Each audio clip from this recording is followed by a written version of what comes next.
Naquele tempo, disse Jesus a seus discípulos esta parábola: O reino dos céus é semelhante a um pai de família que, ao romper da manhã, saiu a contratar operários para a sua vinha.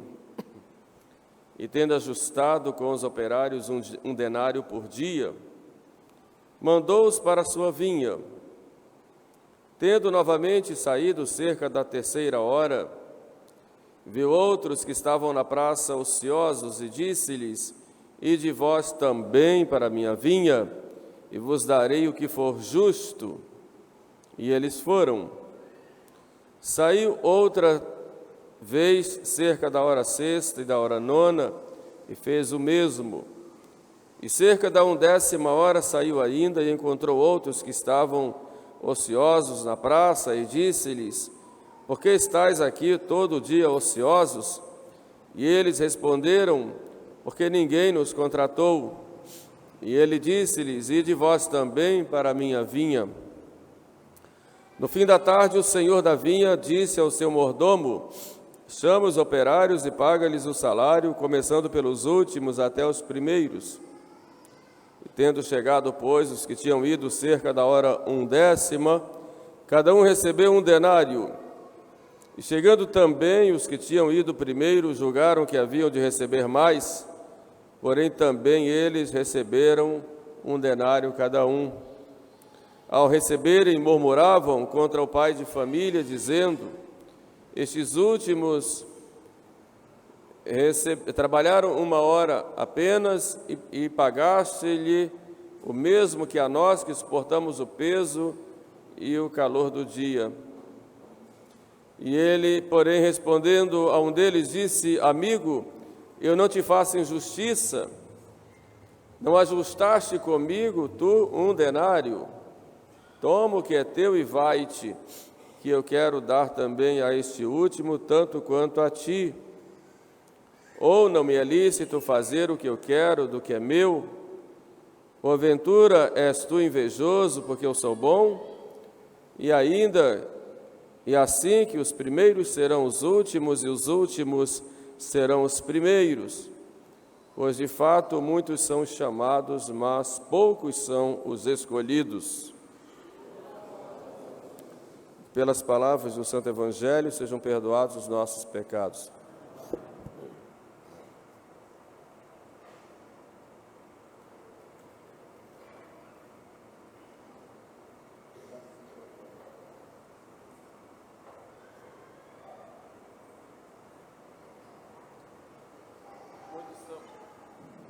Muitos são chamados, mas poucos são os escolhidos, né? Então, vamos pedir a nosso Senhor que nos dê a graça de sermos escolhidos, porque chamados fomos todos nós, né? E chamados para quê? Nós temos uma vocação.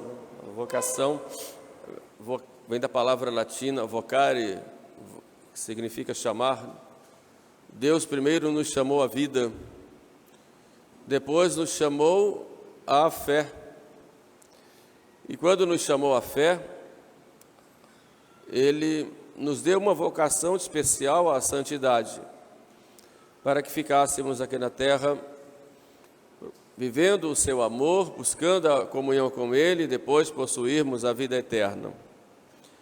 São Paulo compara esta caminhada aqui na terra como uma corrida, como havia entre os romanos e os gregos, sobretudo, os jogos em que corriam, os atletas que faziam tantos sacrifícios, se abstinham de tantas coisas, apenas para correrem no estádio, receberem aplausos e uma coroa de louros, no máximo isto. Ou aqueles que lutavam, os gladiadores, para receberem aplausos do povo, e não mais que isso. E São Paulo, pegando esse costume que havia, disse: Eu sou um atleta de Cristo e corro, mas não corro ao acaso. Eu luto, mas não luto como quem dá socos no ar, porque eu busco uma coroa que não é a coroa que os homens buscam aqui na terra, no máximo um aplauso das pessoas ou uma coroa de louro, mas eu busco uma coroa que não se corrompe, uma coroa incorruptível, que é a coroa da glória. Então nós vivemos todos nessa situação, e São Paulo diz que assim como os atletas se abstêm de tantas coisas, buscando essa coroa passageira, nós que teremos uma coroa de glória, nós devemos também buscar viver a vida de santidade, lutando contra nós mesmos. E ele diz: eu castigo meu corpo e o reduzo à servidão, para que não aconteça que eu, tendo pregado aos outros, eu mesmo venha a ser reprovado. Não é o fato apenas, e a conclusão da leitura da epístola de hoje mostra exatamente isso, não é apenas o fato de nós sermos cristãos, de sermos católicos, de irmos à missa todos os domingos, de rezarmos nossas orações e tudo mais.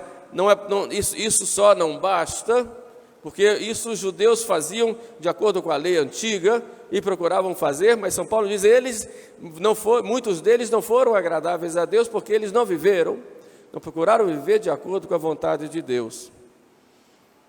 Então não basta apenas nós vivermos esse chamado e procurando viver uma religião apenas de aparências, mas é preciso que nós vivamos este compromisso com Cristo todos os dias, pela oração, pela penitência, pelos sacrifícios, procurando, com a graça de Deus, lutar contra o pecado e contra nossos defeitos e praticar as virtudes, a imitação do próprio Jesus Cristo.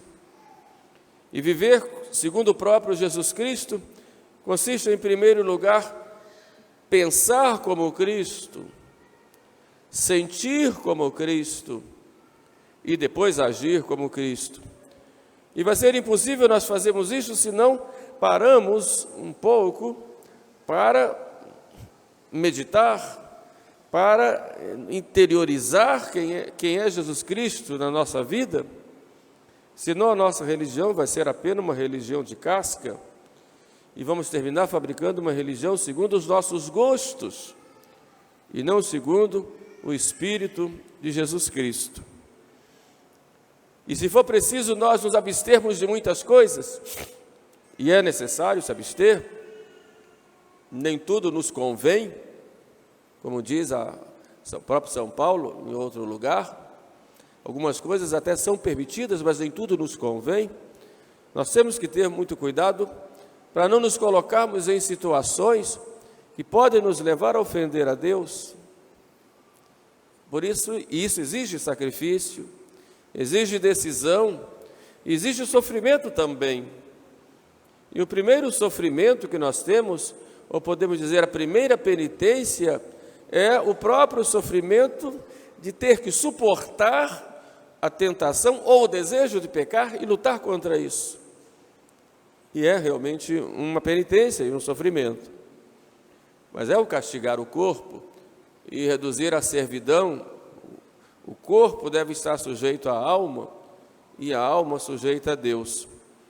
Eu aconselho vocês a aprenderem a fazer uma coisa chamada mortificação, que não é a penitência como tal. A mortificação consiste em procurar, de vez em quando,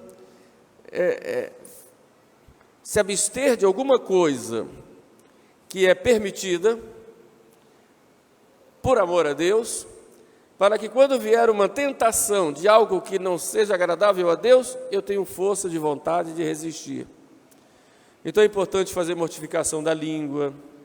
Nem tudo eu posso falar, e mesmo que possa, eu tenho que ter condição de ter domínio da minha língua. Então, quando eu não quiser falar, eu não falo.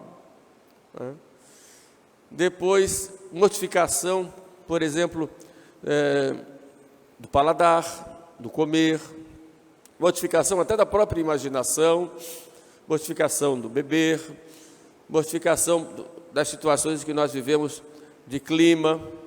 Ou seja, a cada dia a gente tem que aprender a ir se mortificando nas pequenas coisas do dia a dia. Isso vai nos dar muita força espiritual para que quando vierem as grandes tentações, nós tenhamos forças de resistir. Quer dizer, mesmo que aquilo seja permitido, não seja pecado, eu aprendo a me dominar naquelas pequenas coisas, para que quando chegarem as coisas grandes, eu ter força. E é muito importante a gente aprender isso desde o tempo de criança. Aconselho aqui aos nossos jovens que realmente sofrem muitas dificuldades e suportam muitas tentações, aprendam a se mortificar. Mortificar os olhos, mortificar a língua, mortificar a imaginação, como eu disse, mortificar os ouvidos, a curiosidade de ouvir, né? Mortificar-se, por exemplo, no uso do celular, da internet. A gente precisa ter uma vida mais regrada, porque isso nos facilita a ter domínio da nossa própria vontade. E o prêmio nós sabemos, que é a coroa da glória no céu. Então nós somos esses atletas de Cristo que vai se dominando, vai se controlando, vai, evidentemente, com a graça de Deus, tendo um autodomínio para que possamos fazer bem esta corrida que é aqui na terra, não como os atletas do mundo, que recebem seus aplausos, mas buscando uma coroa que ninguém poderá nos tirar, que é a coroa da glória do céu. E São Paulo estava tão consciente disso, que uma vez preso, ele achava que iria morrer naquela ocasião, ele disse: combati o bom combate, terminei a minha carreira, guardei a fé. Agora resta-me esperar a coroa da justiça, que o Senhor justo juiz me dará naquele dia. Então tenhamos neste mundo, essa vida como esta grande corrida.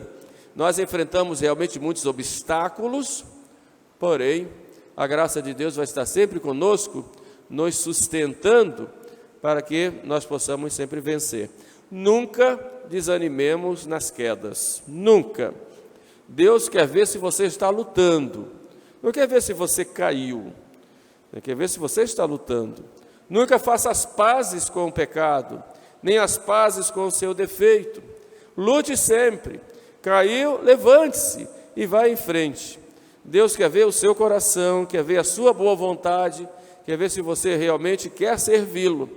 E se você cai por fraqueza, por um momento de impulso, ou porque você se descuidou, ou por causa do seu orgulho, da sua vaidade, caiu, aproveite a queda para se humilhar diante de Deus e reconhecer que sozinho não consegue, e pedir ajuda e seguir em frente.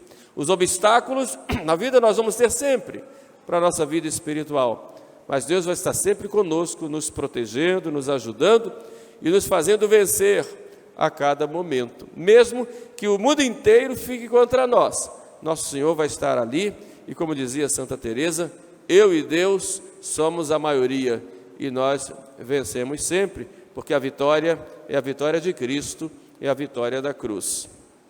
Isso a epístola quer nos mostrar na missa de hoje.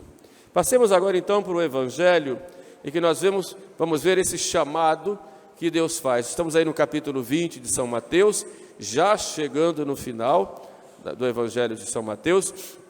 São Mateus escreve principalmente para os judeus convertidos, e aí nessa parábola dos operários da vinha, nós vemos uma chamada de atenção dos judeus que se arvoravam de ser o povo escolhido, mas quando veio o Salvador, a sua maioria rejeitou o Salvador.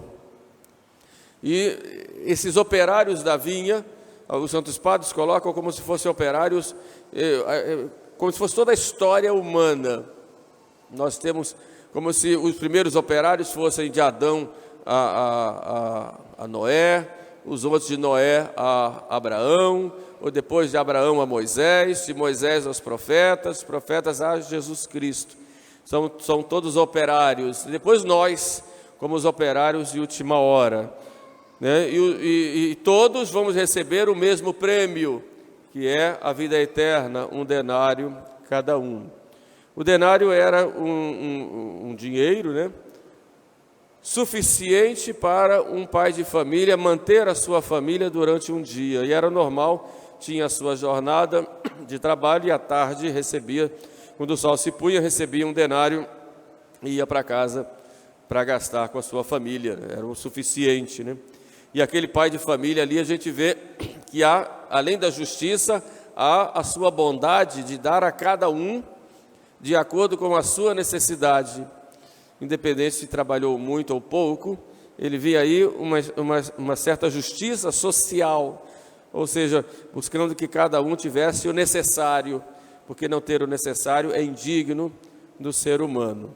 Mas vejamos esses operários, cada um de nós, que é chamado à vinha do Senhor, cada um na sua idade, uns quando crianças, outros na adolescência, outros na juventude, idade adulta, e outros até no final da vida, que se convertem e se voltam para Deus. O prêmio é igual para todos, porque o prêmio é a vida eterna.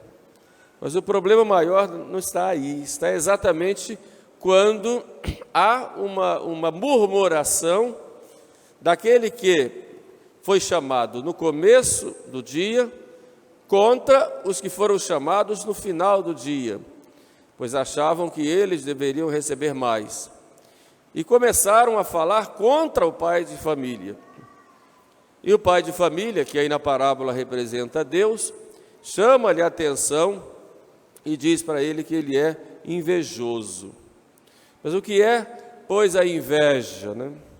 A inveja é um dos 7 pecados capitais e é o pecado diabólico por excelência. Foi por inveja que o diabo entrou no paraíso, inveja da felicidade de Adão e Eva, e levou Adão e Eva a pecarem. Foi por inveja que ele levou Caim a matar Abel. Por inveja, ele levou os 11 irmãos de José, filhos de Jacó, a venderem José para o Egito como escravo. Foi por inveja também que nós vemos, segundo diz o próprio evangelista São João, que os fariseus e os sacerdotes entregaram Jesus à morte, ou melhor, entregaram Jesus para ser julgado, e Pilatos sabia que foi por inveja. E assim a inveja está sempre presente na história humana e também na nossa história. Como disse, é um dos 7 pecados capitais.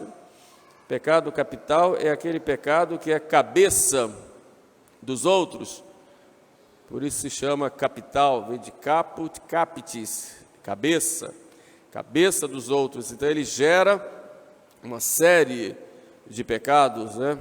Como a cabeça de um polvo, né? Que gera uma série de pecados. Já visto esses que eu acabei de citar, que gerou até a morte de inocentes, né? A inveja é diferente do ciúme. O ciúme é um apego desordenado ao que se tem ou ao que se pensa que se tem, enquanto a inveja é a tristeza pelo fato de outra pessoa ter o que eu não tenho ou acho que não tenho. Então a inveja leva a uma tristeza interior, a uma certa angústia da pessoa, porque olha que o outro recebeu um dom ou recebeu alguma coisa material ou espiritual e fica triste.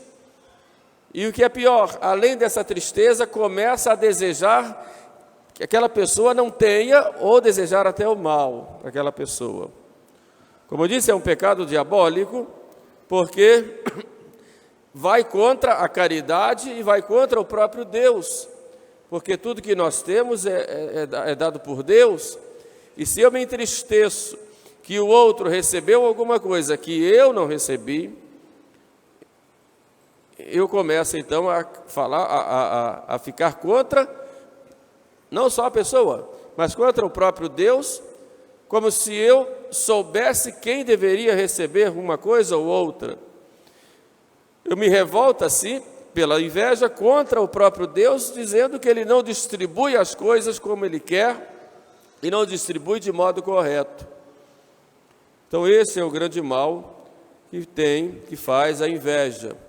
Ele provoca ira, provoca maledicência, provoca também discussões, distúrbios entre grupos, divisões, provoca até a morte, como nós já estamos vendo nessa reflexão.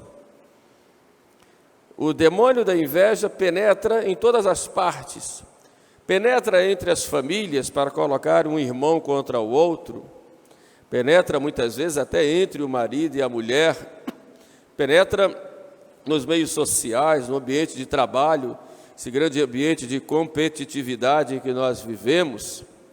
Penetra também dentro da igreja, em que quando um recebe um elogio, o outro, ao invés de se alegrar, se entristece. Quando um recebe uma graça, ao invés do outro se alegrar e agradecer a Deus, se entristece. E quantas divisões nós vemos nas diversas comunidades, exatamente por causa do demônio da inveja. É interessante que diz o homem da parábola: o teu olho é mau porque eu sou bom. Então, através da inveja, o nosso olho se torna mau, porque Deus é bom. E o pai de família pergunta àquele servo: por acaso eu não posso fazer do que é meu o que eu quero? Quer dizer, meu olho é mau na minha inveja porque eu acho que Deus fez errado, que Deus deveria ter dado para mim e não para ele ou para ela. E aquela pessoa não devia ter tal dom ou tal bem, e sim eu. E se eu não tenho, não quero que ninguém mais tenha. E começa a murmurar, criar distúrbios para fazer o meu grupinho contra aquela pessoa que recebeu aquele dom, aquele bem. Ora, isso é diabólico. E nós temos que combater isso dentro de nós mesmos. E quando nós vemos que alguém recebeu um dom, devemos nos alegrar. E devemos agradecer a Deus, começando agradecendo a Deus o que nós temos e que muita gente não tem. Nós reclamamos do que nos falta, e quantas vezes reclamamos e não agradecemos aquilo que não nos falta e que falta para muitas pessoas. Nós somos tão ingratos e queremos sempre mais e mais, e reclamamos tanto de Deus. E quando Deus dá para alguém, aí reclamamos mais ainda. De modo que a cura de toda a inveja começa primeiro pela humildade. Humildade que me leva a reconhecer que tudo o que eu tenho recebi de Deus. E recebi sem merecer, gratuitamente, foi uma graça. Se eu for olhar bem, eu não mereço nada. Deus me deu de graça tudo, porque Ele é bom, porque Ele me ama. Se nós pudéssemos agradecer cada coisa que nós temos, desde que nós nos levantamos de manhã, o copo d'água que nós temos, a cama que nós dormimos, a família, as pessoas com quem temos contato, a roupa que usamos, a escola, a faculdade que nós fazemos, o trabalho, o dinheiro, o salário que vem, enfim, tudo. Então temos que ter humildade de reconhecer isso e aprender com humildade a agradecer. Obrigado, Senhor. Obrigado por tudo, por todos os vossos benefícios. E se nós vemos o nosso irmão receber um outro benefício, louvado seja Deus, porque Deus está manifestando sua glória lá no meu irmão, e ele manifesta a sua glória de diversas formas, com diversas pessoas, de modo muitas vezes tão simples, e nós somos tão cegos e preocupados com tantas coisas, e nós não enxergamos.